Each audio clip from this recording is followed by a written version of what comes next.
Secretary Hassell, I recently had a constituent reach out to me to share a nightmare scenario. He was trying to track down a tax refund. Last year, it took him over 9 months. He was owed more than $3,200 from the Commonwealth, yet he was billed for $13,000, including interest and penalties over an error at the Department of Revenue with his 1099-R form. Now, I realize this is really specific, but I think the concern that I want to raise is that it took him 9 months to get resolution to his case. And when asked what the delay was attributed to, COVID-19 was cited. Now, I know that you shared that you get quarterly metrics, but you didn't speak specifically to what those metrics have revealed about what's going on at the department. So, are you still experiencing delays? And if so, is the COVID-19 pandemic still attributed to those delays? No, I think that 2 years ago, or a year and a half ago, I guess, in the worst part of the pandemic, as the department closed in mid-2020, there was a lot of work that didn't get done. And that was a huge concern to all of us.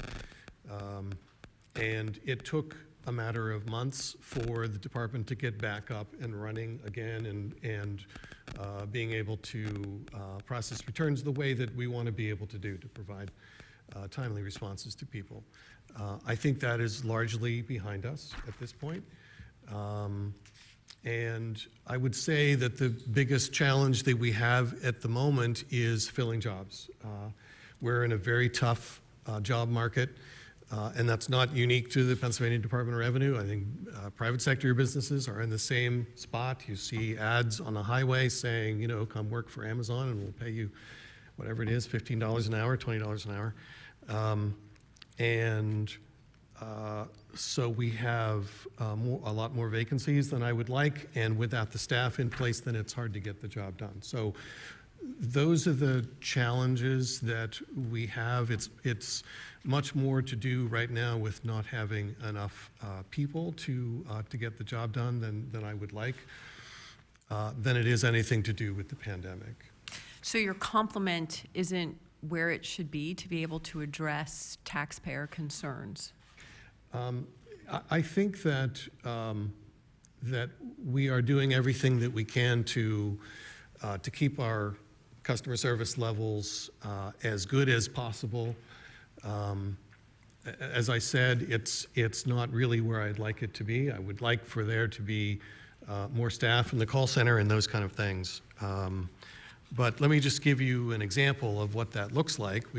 I was told recently about an area where they had a few vacancies and did a number of interviews, and there were some people who were interested in the job, and got through the interview process, and all of the candidates who were qualified turned it down, largely because even though it's a permanent telework position, in order to get training done, we would ask them to be on site and in person for a period of 2 or 3 weeks. And at that point, then the answer was no, I'm not interested in doing that. That makes it very tough to fill positions when that's sort of the expectation that people have at this point.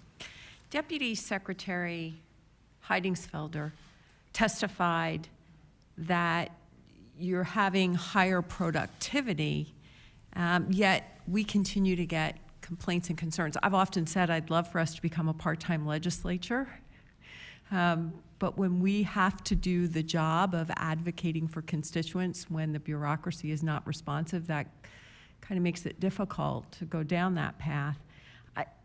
I want to make sure that my constituents are reassured that even though state employees are working from home, that the work of the people is being completed in a timely fashion. I understand, and I agree.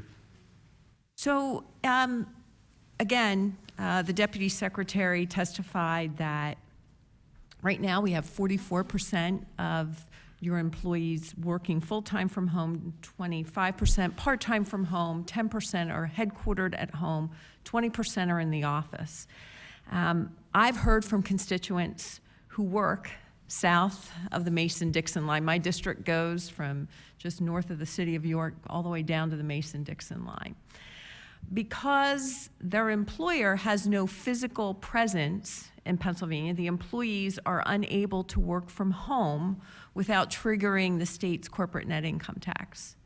However, throughout the pandemic, if an employee was working from home temporarily, the department did not consider that as a change to the sourcing of the employee's compensation. Last year, your department revised its guidance, unlike your office, basically allowing people to work from home, forcing any Pennsylvania resident who works across our state border to return to in-person working, or nexus issues would be triggered. So does Pennsylvania have an opportunity to permanently fix or relax our nexus rules to allow, for example, a Pennsylvania resident who works for a Maryland firm, that same option that your employees have to work from home, say, 2 days a week? So I guess what I would say is that it's not different to point out that if a business has people located in Pennsylvania doing their jobs for their out-of-state company, that creates nexus for the employer. That's not different, and it's not different than what most states would say about that circumstance. What has changed is the frequency that occurs, right? We are now much more in an environment where people are teleworking more often, and so companies have to pay attention to where their employees are located for tax purposes.